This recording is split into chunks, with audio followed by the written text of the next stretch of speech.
Great Dane. Put your hands together for Patty Gould!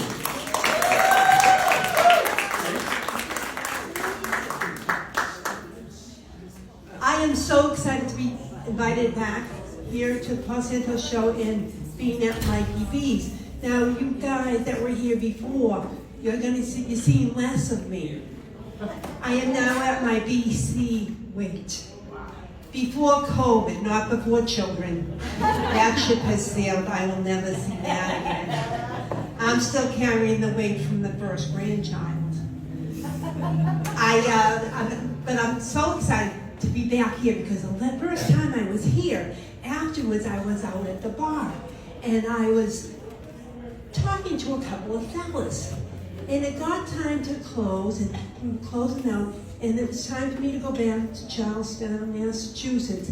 And he leaned over and he said to me, "I'd love to get in your drawers." Ooh. Well, that was the best offer I've had in years, but I said to him, "Brother, I don't know if you noticed it or not, but there's hardly room enough in here for me." But I looked around the bar when I came in tonight. He's not here. And now there's plenty of room. So listen, Lovey, if you're watching.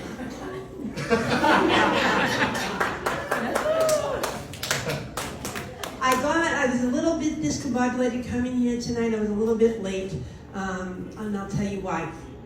I lost my 99-year-old aunt. Now, I didn't lose her. She died.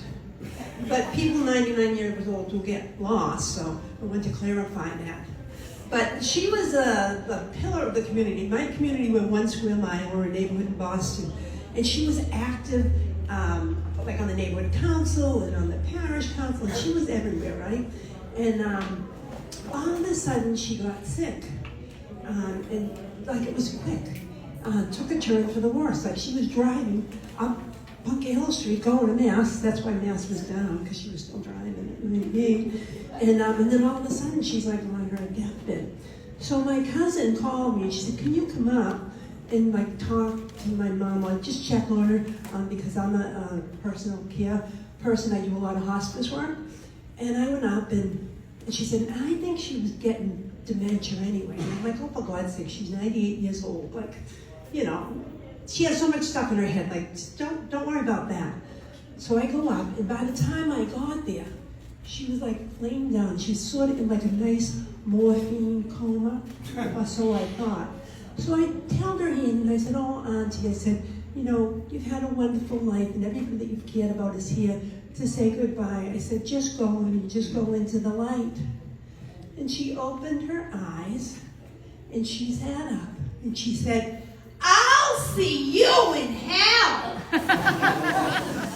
I thought, well, this is good. She knows where she's going. She just has me mixed up with my sister. You see, now that my 98-year-old aunt is gone, I can tell you, she is the poster child for only the good die young. She was a very mean, horrible, nasty woman. I'm just saying. And I'm Irish Catholic, and when we have a tradition, we lay our dead out in the funeral home and people come and pay their last respects. And we wanted to do a good job with her because I don't have a glass, but let's do a toast, an old Irish toast. "May you be in heaven a half hour before the devil knows you're dead." Concha. My aunt was so mean, we had to make sure we did a good wake for her and stuff. Now, we only had one undertaker left in town. And I was there and I was amazed because there were people waiting in line to pay respects to my aunt. And I'm like, well, I know she was like involved in everything, but like, this is crazy. I mean, it was even kind of cold out there. The line's right past the Bunker Hill Monument. And I'm looking around, but then I heard someone talking. They just wanted to make sure she was really dead. But I'll tell you, the one undertaker left in town, there's only one left in town, he's a good friend of mine. He did a wonderful job. Her hair and her makeup, she was laid up. She didn't look like a day over 75. And I looked really close, you couldn't even see the horns.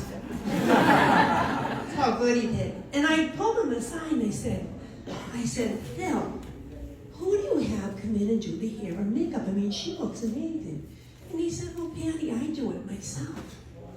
I was like, well, that's a shame wasting that skill on dead people. So I was a little bit late getting here, not only because of the traffic in Boston, but I had to stop at 459 Bunker Hill Street to have my hair and makeup done. That's why I'm drop-dead gorgeous and I'm really that guy that wants my pants. Yeah. I want to tell you just a little bit, just in closing. I got married at 19 years old because I was late. And always had this, reputation of being late. Like Charlestown High School, the class of 1974, no one was surprised because I was voted most likely to conceive. But it was a lot of pressure, right? Being married that young, and we had a lot of kids and stuff. And I always said to my husband, Lovey, when we're married for 50 years, I'm gonna dip myself in sparkly jewelry. He said, over my dead body. Didn't the son of a gun die a month before I bought you? He didn't get his way though, let me tell you something. It was a little bit bittersweet. My big, strong firefighter husband got dementia. Now the dementia wasn't too bad because most days he forgot he hated my guts. That's how dementia works. And I had a great support system, Jack Daniels and Sarah Lee. But listen, I'm late at a lot of things, but I wasn't late getting the sparkly jewelry. Thank you. Liberty, liberty, liberty, liberty. Hey, my name's Patty